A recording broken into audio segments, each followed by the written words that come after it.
बात आहे. आणि तुमचा पोरगा कुठे आहे?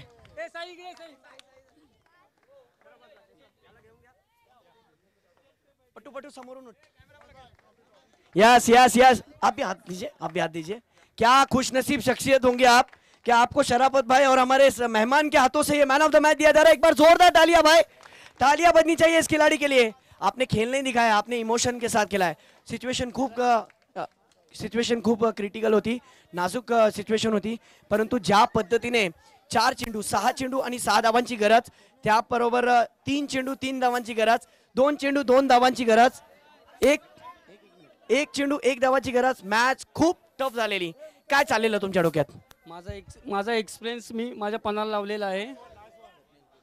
माझा एक्सपिरियन्स माझ्या पणाला लावलेला आहे. मला कॉन्फिडन्स होता, मी उभा राहिलो तर मी 100% मॅच टर्न करणार. आज ज्या पद्धतीने एवढी मोठी संकल्पना राबवली आहे हे लेजंड ऑफ लेजंड्स ट्रॉफी, ज्याच्यामध्ये तुमची कामगिरी खूप महत्त्वाची होती आणि ज्या पद्धतीने तुम्ही खेळ सादर केलाय, 182 देशापर्यंत हे लाईव्ह टेलिकास्ट चालू आहे आणि आज घर घरमध्ये तुमची चर्चा नक्कीच होणार आहे. एकंदरीत मॅन ऑफ द मॅच मध्ये तुमच्या संघाने बाजी मारली आणि फायनल मध्ये प्रवेश झाले तुमचा संघ, काय म्हणाल? मला माझ्या टीमचं पण मला कौतुक वाटते. टीमनी पण मला भरपूर साथ दिली. त्यांना विश्वास होता स्वप्नील उभा राहिला तर 100% मॅच काढेल. थँक्यू. एक महत्त्वाचा प्रश्न, समोरचा संघ तुम्हाला सुद्धा माहित आहे तो मामूली संघ नाही आहे. जय गणेश एक ताकदवर संघ आहे.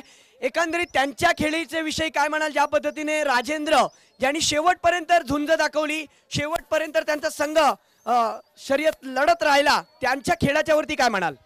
त्यांचा संघ चांगलाच आहे. मी त्या संघातून खेळलेलो आहे, पण त्यांचा एक्सपिरियन्स पण भरपूर मोठा आहे.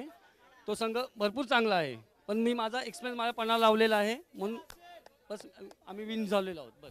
Thank you so much. तो न्यूज़ इस तरीके से है कि मुकाबले के अंदर सेमीफाइनल नंबर 2 के अंदर टीम जीतने वाली, जिस तरीके से वन नाइट साइलेंसर मोहम्मद तला साइलेंसर, इस टीम ने सेमीफाइनल से फाइनल में जगह बनाई है और कुछ ही देर में यहाँ पर लेजेंडरी जिस तरीके से खिलाड़ियों का